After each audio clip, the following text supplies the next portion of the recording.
नमस्कार, अपना उत्तराखंड देख रहे हैं आप सभी। आपके साथ मैं हूं जीनत सिद्दीकी। शुरुआत करते हैं खबरों की। उत्तराखंड के मुख्यमंत्री तीरथ सिंह रावत कोरोना से संक्रमित हो गए हैं। इसकी जानकारी उन्होंने ट्वीट करके दी है। उन्होंने लिखा कि मेरा कोरोना टेस्ट रिपोर्ट जो है वो पॉजिटिव आई है। मैं ठीक हूं और मुझे कोई परेशानी नहीं है।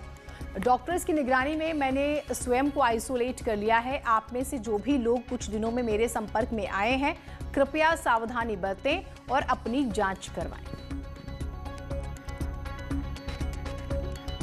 तो मुख्यमंत्री तीरथ सिंह रावत कोरोना संक्रमित हो गए हैं। उन्होंने इस बारे में खुद ही ट्वीट करके जानकारी दी। कहा कि वैसे मैं ठीक हूं, डॉक्टर्स की निगरानी में हूं, लेकिन जो लोग पिछले दिनों मेरे संपर्क में आए हैं वो अपनी जांच जरूर करा लें। पिछले दिनों आपने देखा कि कई बड़े नेता उनसे मिले, हरिद्वार वो दौरे पर रहे, कुंभ की तैयारियों का उन्होंने जायजा लिया। कार्यकर्ताओं ने कई जगहों पर उनका, क्योंकि नई जिम्मेदारी उन्हें मिली थी, तो फिर स्वागत हुआ, कई तरह के कार्यक्रम किए गए और वो उसमें भी शरीक हुए।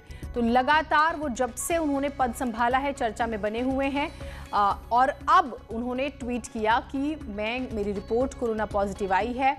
अब उनके कुछ कार्यक्रम थे। देखिए, 3 दिन के लिए तो वो दिल्ली आने वाले थे, जिसमें यह भी था कि प्रधानमंत्री से मुलाकात करेंगे और केंद्रीय मंत्रियों से मुलाकात करेंगे। वो प्रोग्राम कैंसिल माना जा रहा है प्रदेश में, क्योंकि कुंभ को लेकर बहुत बड़ी चुनौती है। उससे जुड़े कार्यक्रम रद्द हो जाएंगे। कई आप देखिए कि उपचुनाव वो सर पे था, तारीख तय हो गई है। माना जा रहा था कि प्रचार प्रसार करेंगे, वहां पर शायद ना जा पाए। उसके अलावा भी तमाम तरह के कार्यक्रम प्रदेश में, क्योंकि बहुत ज्यादा वक्त नहीं बचा था और काम बहुत ज्यादा था, तो उस लिहाज से कुछ दिन तो वो बिल्कुल भी एक्टिव नहीं रह पाएंगे, ये माना जा रहा है जब से उन्होंने इस बारे में ट्वीट किया है। तो सीएम तीरथ रावत की रिपोर्ट पॉजिटिव आने के से पहले न्यूज़ 18 की टीम ने सीएम रावत से एक्सक्लूसिव बातचीत की थी और इसलिए हमने भी अपनी टीम को एहतियात बरतने और जांच कराने के लिए कहा है। कैमरा पर्सन कोरोना नियमों का पालन कर रहे हैं।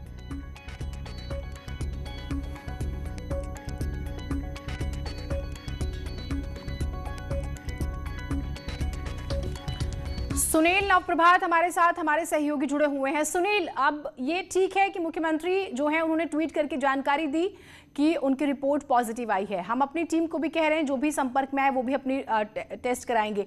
अब इसका असर क्या होगा उनके कार्यक्रमों की? जब हम बात करें, प्रदेश के विकास की बात करें, देखिए जीनत, इसके दोहरे असर पड़ेंगे। एक तो जो कार्यक्रम सीएम के लगे हुए थे, जो कामकाज होना था, वो प्रभावित होगा और दूसरी तौर पर सियासी तौर पर भी विपक्ष भाजपा को घेरने की कोशिश करेगा, क्योंकि जिस तरह से लगातार कोरोना के संक्रमण बढ़ने की आशंका जताई जा रही है, प्रदेश में लगातार पिछले 3-4 दिनों में कोरोना का संक्रमण बढ़ रहा है। ठीक, मैं आपसे बातचीत करेंगे और तो लगातार प्रभाव पड़ेगा तमाम कामों को लेकर। कुंभ को लेकर सेंटर में मीटिंग होनी थी, वो भी प्रभावित।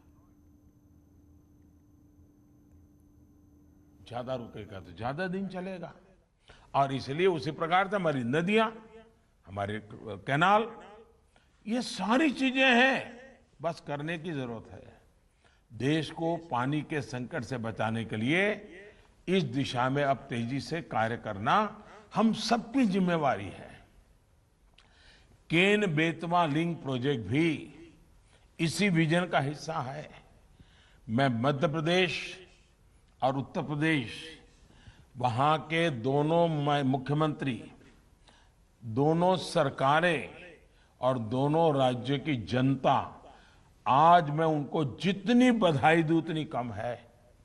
आज इन दो नेताओं ने, इन दो सरकारों ने इतना बड़ा काम किया है जो हिंदुस्तान के पानी के उज्जवल भविष्य के लिए इस स्वर्णिम पृष्ठ से लिखा जाएगा। ये मामूली काम नहीं है। ये सिर्फ एक कागज पे उन्होंने साइन नहीं किया है, इन्होंने बुंदेलखंड की भाग्य रेखा को आज ये नया रंग रूप दिया है। बुंदेलखंड की भाग्य रेखा बदलने का काम किया है और इसलिए ये दोनों मुख्यमंत्री, उन दोनों राज्य की सरकारें, उन दोनों राज्य की जनता बहुत अभिनंदन के अधिकारी है। लेकिन मेरे बुंदेलखंड के भाइयों, आपकी भी जिम्मेवारी है। इस काम में इतना जुटिए कि केन बेटवा का काम हमारे आंखों के सामने पूरा हो जाए और पानी हमें दिखाई देने लगे, हमारे खेत हरे भरे लगने लगे। आइए मिलकर के करें हम। इस प्रोजेक्ट से जिन जिलों की लाखों लोगों को, किसानों को पानी तो मिलेगा ही, इससे बिजली भी पैदा होगी, यानी प्यास भी बुझेगी और प्रगति भी होगी। भाइयों और बहनों, जब प्रयास भगीरथ जितने बड़े हो तो हर लक्ष्य प्राप्त होता ही है। और आज हम देश में जल जीवन मिशन में भी ऐसा ही होते देख रहे हैं। सिर्फ 1.5 साल पहले हमारे देश में 19 करोड़ ग्रामीण परिवारों में सिर्फ 3.5 करोड़ परिवारों के घर नल से जल आता था। मुझे खुशी है कि जल जीवन मिशन शुरू होने के बाद इतने कम समय में ही लगभग 4 करोड़ नए परिवारों को नल का कनेक्शन मिल चुका है। इस मिशन की भी सबसे बड़ी खासियत ये है कि इसके मूल में जन भागीदारी है, लोकल गवर्नेंस का मॉडल है। और मैं तो कहूंगा, और मेरा ये अनुभव से मैं कहता हूं, ये जल जीवन मिशन में जितनी ज्यादा मात्रा में बहनें आगे आएगी, जितनी ज्यादा मात्रा में बहनें इस जिम्मेवारियों को लेगी, आप देखिए पानी का मूल्य माताएं बहनें जितना समझती है ना, वो और कोई नहीं समझ सकता है। माताओं बहनों को पता होता है अगर पानी कम है तो घर में कितनी मुसीबतें झेलनी पड़ती हैं। अगर उस मां के हाथ में पानी की व्यवस्था देंगे, उस बहन के हाथ में पानी की व्यवस्था देखें, आप देखिए ये माताएं बहनें ऐसा परिवर्तन ला करके देती, ऐसा परिवर्तन ला करके देगी जो शायद हम सोच भी नहीं सकते हैं। आप सभी पंचायती राज के साथी भली भांति जानते हैं कि इस पूरे प्रोग्राम को गांव ही संभाल रहे हैं, गांव ही चला रहे हैं। विशेषकर मैंने पहले कहा उसी प्रकार से हमारी महिलाओं के नेतृत्व में इसको आगे बढ़ाइए। आप देखिए परिणाम मिलना शुरू हो जाएगा।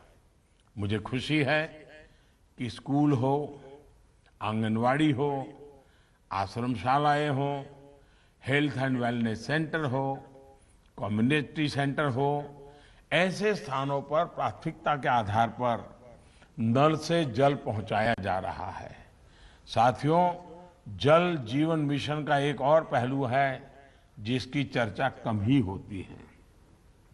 हमारे यहाँ आर्सेनिक और दूसरे प्रदूषणों से पानी जो कुछ प्रकार के एलिमेंट युक्त होता है, केमिकल युक्त होता है, ये बहुत बड़ी समस्या है। दूषित पानी के कारण बहुत तरह की बीमारियां लोगों का जीवन तबाह कर देती है। उसमें भी हड्डियों की बीमारी जीना मुश्किल कर देती है। इन बीमारियों को अगर हम रोक पाएं तो अनेक जीवन बचा पाएंगे। इसके लिए पानी की टेस्टिंग भी उतनी ही जरूरी है। लेकिन अगर वर्षा का पानी बहुत बड़ी मात्रा में बचाएंगे तो बाकी जो ताकत है वो कम हो जाएगी। आजादी के बाद पहली बार पानी की टेस्टिंग को लेकर किसी सरकार द्वारा इतनी गंभीरता से काम किया जा रहा है। और मुझे इस बात की भी खुशी है कि पानी की टेस्टिंग के इस अभियान में हमारे गांव में रहने वाली बहनों बेटियों को जोड़ा जा रहा है। कोरोना काल के दौरान ही 4.5 लाख से ज्यादा महिलाओं को वाटर टेस्टिंग की ट्रेनिंग दी जा चुकी है। हर गांव में कम से कम 5 महिलाओं को पानी टेस्ट करने के लिए ट्रेन किया जा रहा है। वाटर गवर्नेंस में हमारी बहनों बेटियों की भूमिका को जितना अधिक प्रोत्साहित किया जाएगा उतना ही बेहतर नतीजे मिलना तय है। मुझे विश्वास है कि जन भागीदारी से, जन सामर्थ्य से हम देश के जल को बचाएंगे और देश के कल को हम फिर से एक बार उज्जवल बनाएंगे।